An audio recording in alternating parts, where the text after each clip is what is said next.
So let's move now to multivariate regression.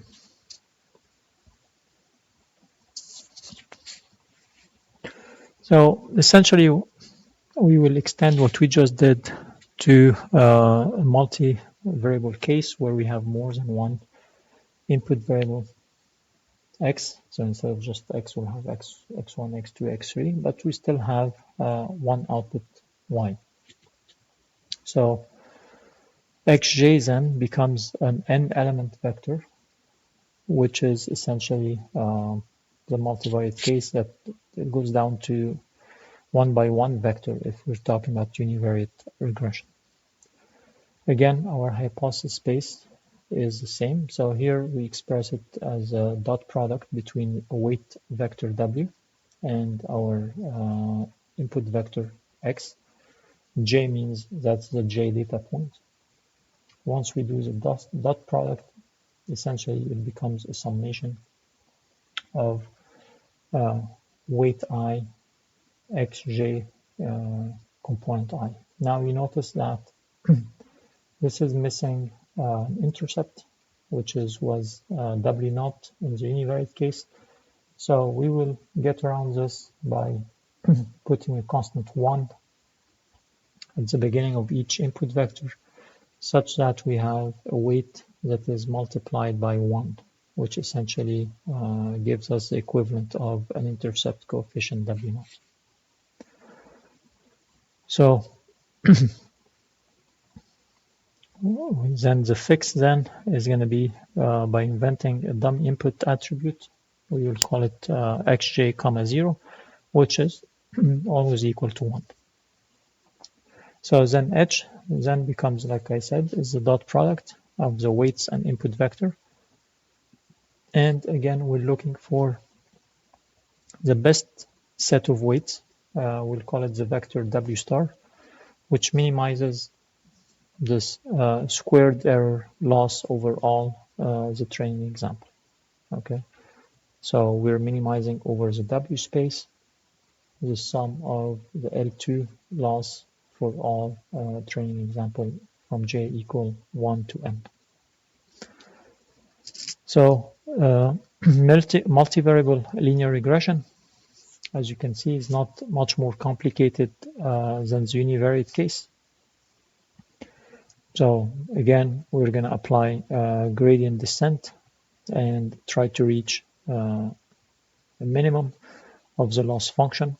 But as we will see later on, in this case, of course, it's not a convex function. It's not quadratic, it's not convex. So there's no guarantee that we will reach the global optimum in that case. But the algorithm is the same. Again, we start at a vector, random vector w of weight, and then we take steps in the direction of the gradient alpha times the learning rate alpha times the summation of the product between yj minus h at xj multiplied by xj. We can rewrite this in vector form. So using the tools of calculus, we can actually solve here for the w that minimizes the loss. So if we define a vector y with all the outputs for the training examples and a matrix x, capital X, as the data matrix, which is the matrix of inputs with one n-dimensional example per row. So the dimension of this matrix will be number of rows is going to be n, which is the number of data points, and then the number of columns will be the number of input variables. Then in that case, the prediction, then we can call that y hat is just going to be the product of the matrix X by the given by any weight vector W. And then we can rewrite the loss function in that case using matrix notation and eventually go with the gradient calculus and end up with this closed form solution for the optimum vector. Okay, this term right here, x transpose x, the product inverse times x transpose, we call that the pseudo inverse of the data matrix. Okay, and this equation is what is known as the normal equation. So with univariate linear regression, we didn't have to worry about overfitting. But with multivariable linear regression in high dimensional space, it's possible that some dimension that is actually irrelevant appears by chance to be useful, which will result in what we call overfitting. So a common way to deal with this problem is to use what's called regularization in the multivariable linear functions to avoid overfit. This is an example, of course, that we've seen earlier. So this, in this case, this is a multivariate case where, univariate case where we're trying to predict the price of a house based on its size in square feet. So we're trying essentially to fit the best line.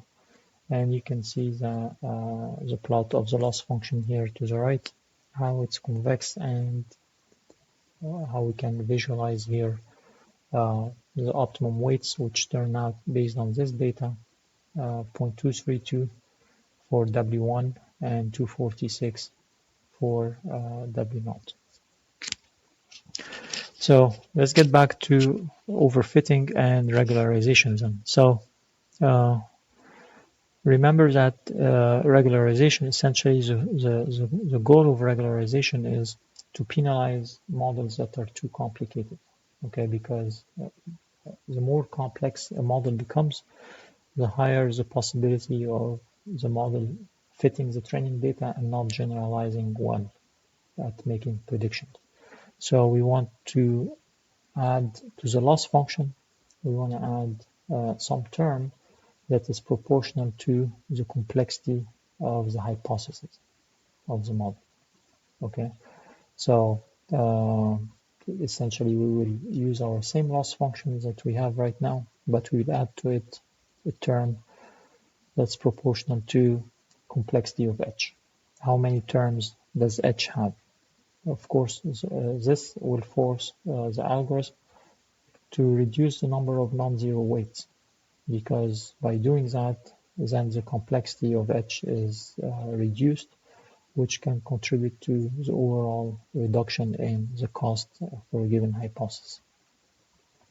So for linear functions, the complexity can be specified as a function of the weights. So you can say, I'm gonna, for example, regularize based on the sum of the absolute of all the weights, which essentially is a way of forcing the algorithm to reduce some weights to zero. Okay, so this is called L1 regularization, which minimizes the sum of the absolute values of the weights. We can also apply what's called L2 regularization, which minimizes the sum of squares. Now, which approach would we use? It depends on the specific problem. Okay. Now, the good thing about L1 regularization, which minimizes the sum of the absolute of the coefficient, is that it tends to produce a sparse model. So it forces many of the weights to zero. So you end up, if you start with a weight vector with 100 components, you might end up with only 10 non-zero weights. And then you have 90 weights that are forced to zero, which tells us that these inputs are not very useful at predicting the output. So by setting many weights to zero, we're effectively declaring the corresponding attributes to be completely irrelevant, okay? Because the algorithm found it more useful to set them to zero than keep them. Hypotheses that discard attributes can be easier for us human to understand, okay, and are less likely to overfit. So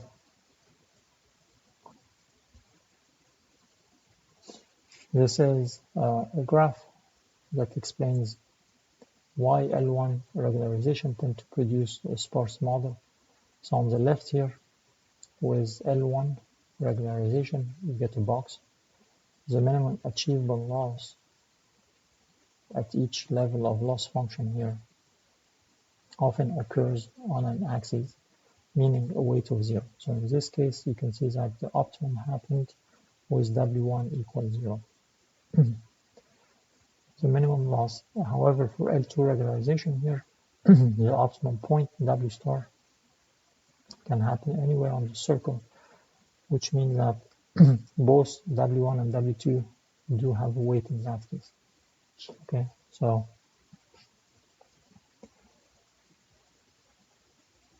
concentric ovals in this graph represent contours of the loss function.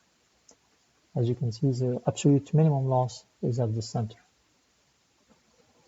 We want to find the point in the box or in the circle if you're doing L2 regularization that is closest to the minimum. You can see from the diagram that for any position, there is a minimum where it is and which contour is going to happen at.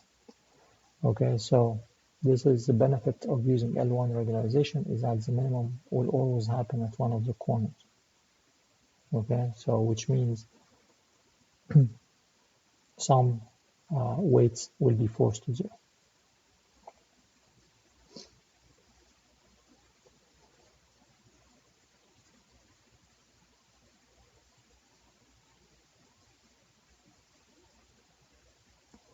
Another way to look at it is that L1 regularization takes the dimensional axes seriously, while L2 treats them as arbitrary. The axes are not very important.